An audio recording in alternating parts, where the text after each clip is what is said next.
Like Tenzing Norgay and Edmund Hillary surmounting Everest, we've reached the pinnacle of the Steely Dan 64 project.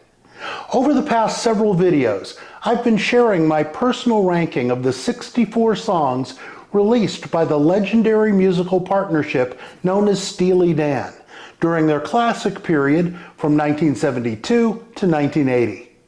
My foundational premise all along has been this: not one of these 64 songs sucks. But I do enjoy some more than others, and these are the 4 I enjoy to the uttermost. Welcome once again, fellow Danite. Swan Shadow here. Welcome back to the nest. I am positively chuffed, as they say across the pond, that you've joined me for the final chapter in this countdown. In this episode, we'll consider the 4 songs that land the highest in my personal ranking of Steely Dan's 64 classic period songs. If you're new here and want to find out what we've covered already, there are links to the previous videos in the description below. As I've said all along, but I'll repeat it again for the folks in the back, this ranking is strictly a representation of one person's opinions about these songs, coming from someone who's been an avid Steely Dan fan since the 1970s. Your evaluation of and opinions about these songs can, will, and indeed should be different from mine. All right, the ascent to the summit begins now. Song number 4 is FM, No Static at All, the title song from the soundtrack of the motion picture FM. As you've surmised by now, there are some Steely Dan tracks that I've lived with rather deeply. There are, however, few that I've lived with to the degree that I've lived with FM. I've mentioned before that for the better part of 2 years, I worked at a college radio station in Malibu. Unlike many college stations, which tend to lean into alternative music genres that don't get played much on commercial radio, our station's daytime format corresponded to what most radio stations at the time called adult contemporary or light pop rock. Quite a few local businesses used our feed as background noise, so we couldn't play anything too loud or aggressive in tone during daylight hours. And thus, whenever I went on the air in the morning, I kicked off my shift with Steely Dan's FM. To this day, I can still improvise a DJ break that exactly fills the 26 seconds of this track's instrumental intro and land the station ID a hair's breadth before Donald Fagen's vocal kicks in. I do it in the car every time FM comes on the radio. FM holds several unique distinctions in the Steely Dan catalog. It's the only Steely Dan single that didn't come from one of their albums. It was recorded during the Asia sessions and is stylistically similar to the material on that album, but was not included on that release. It's the only Steely Dan single that was recorded specifically for a movie soundtrack. Becker and Fagen did produce the music for an independent film, You've Got to Walk It Like You Talk It, but that happened before they formed the band. It's the only track from Steely Dan's classic period on which Becker, playing guitars and bass, and Fagen on piano play most of the primary instruments. Frequent collaborator Jeff Porcaro sits in on drums, while Pete Christlieb adds the saxophone solo. It's also one of only 2 classic period Steely Dan tracks that uses strings. Through with Buzz on Pretzel Logic is the other.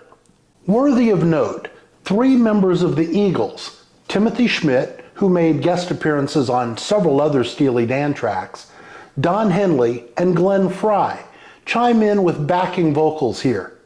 We've noted previously that Becker and Fagen name-checked that legendary SoCal band in Everything You Did on the Royal Scam, only to receive a call back in the Eagles' Hotel California. The 2 groups shared common management, and I shudder to imagine what else they shared. I always enjoyed spinning FM on my strictly formatted FM station precisely because the lyrics torpedo the blandness of that era and style of radio, and I knew that almost no one else would get the joke. So far as was ever communicated to me, no one in the station hierarchy ever did. Song number 3 is My Old School, the 6th track on the 1973 album Countdown to Ecstasy. Unlike many songwriters, Walter Becker and Donald Fagen didn't generally tend toward autobiography in their collaborations. Steely Dan's songs tend to be more about colorful characters and subversive situations than about the auteurs themselves, which, at least in my opinion, is probably a good thing. The fact that we don't come to know Becker and Fagen too intimately is part of what gives their music its mystique. Having said that, once in a while we do get a glimpse into the personal histories of the boys from Bard College.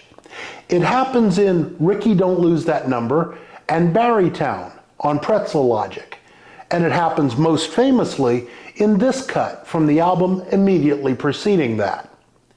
My Old School leaves no doubt about the level of affection, or lack thereof, that Walter and Donald felt for their alma mater. I'm never going back to my old school.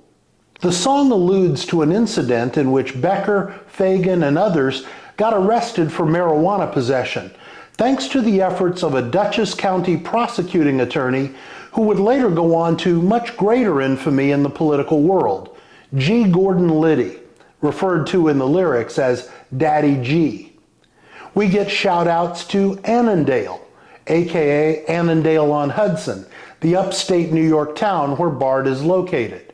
The Wolverine, a passenger train line that stopped in nearby Rhinecliff and serviced students traveling to and from Bard. And the rejected possibility of fleeing from authorities by running off to Guadalajara, Mexico. Seems awfully far, but you know, the arm of the law has a long reach. My Old School makes for an entertaining showcase for the original Steely Dan band. Aside from the frequently employed chorus of female backup singers and a 4-man horn section added for the occasion, the instrumentation is handled by the 5 founding members, minus erstwhile vocalist David Palmer, who'd been jettisoned by this point. Jeff "Skunk" Baxter features most prominently on lead guitar, but for my money, the real stars of the arrangement are the rhythm section. Walter Becker provides some nimble, slyly funky bass lines, while drummer Jim Hodder contributes solid, steady, almost Ringo Starr-like percussion.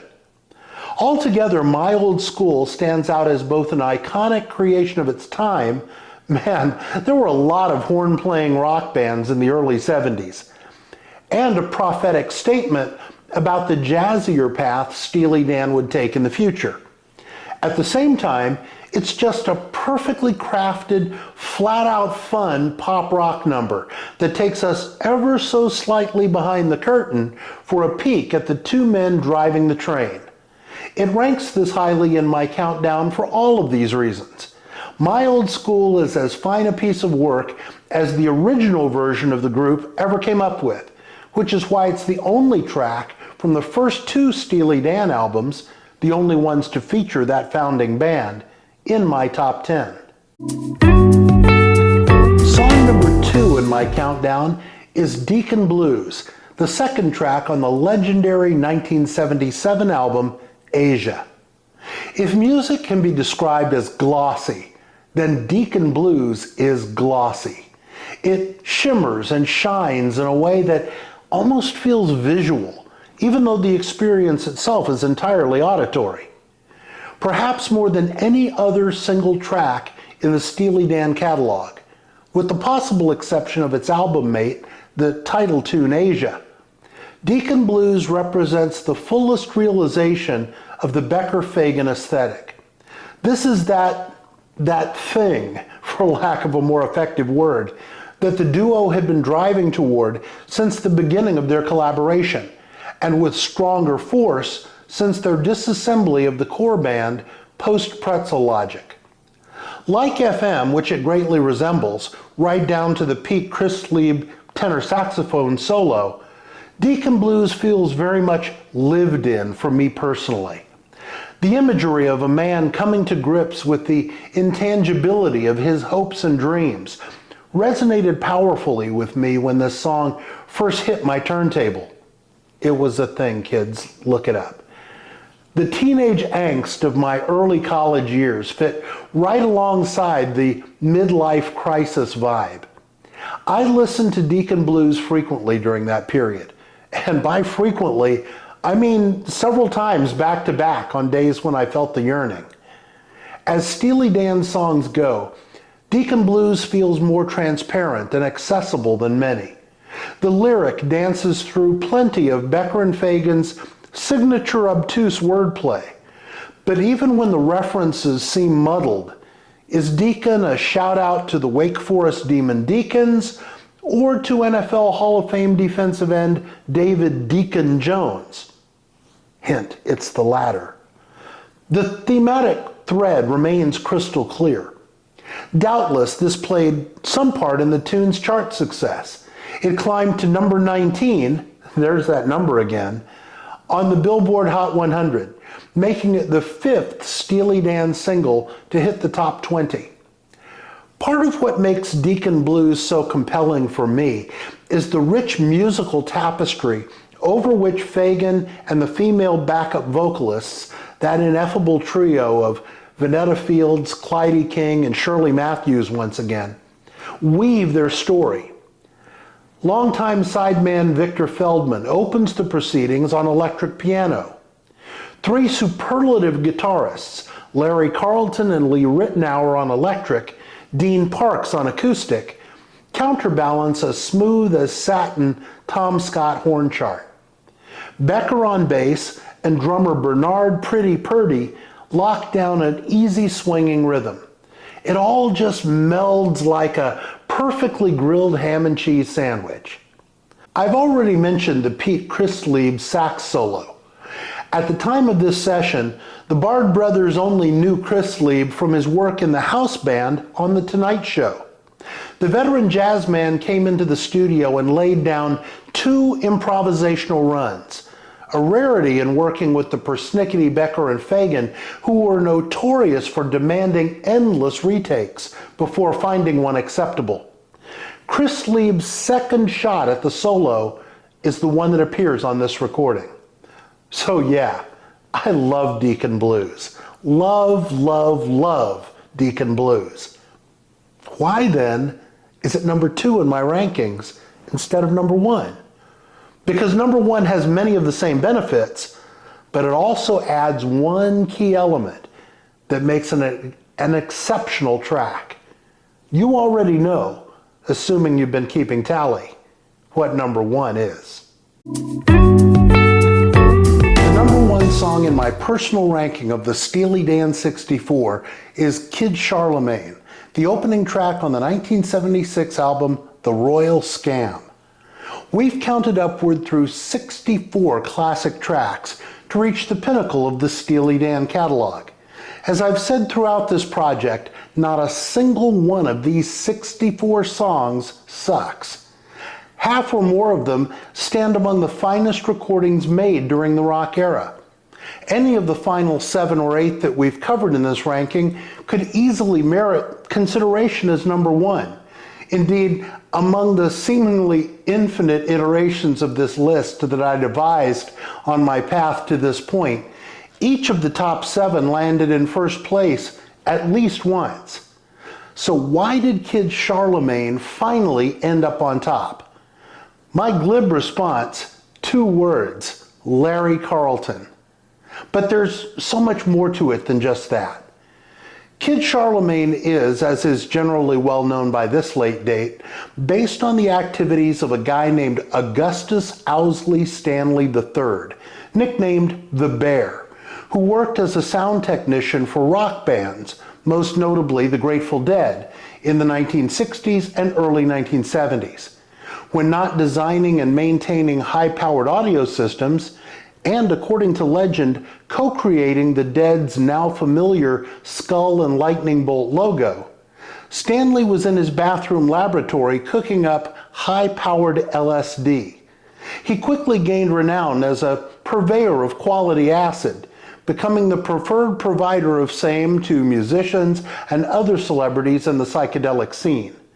Now, I don't know whether Donald Fagen and Walter Becker knew Stanley personally, or merely by reputation, but they used his career, specifically the raid in 1967 that led to Stanley's 2-year imprisonment, as the inspiration for Kid Charlemagne.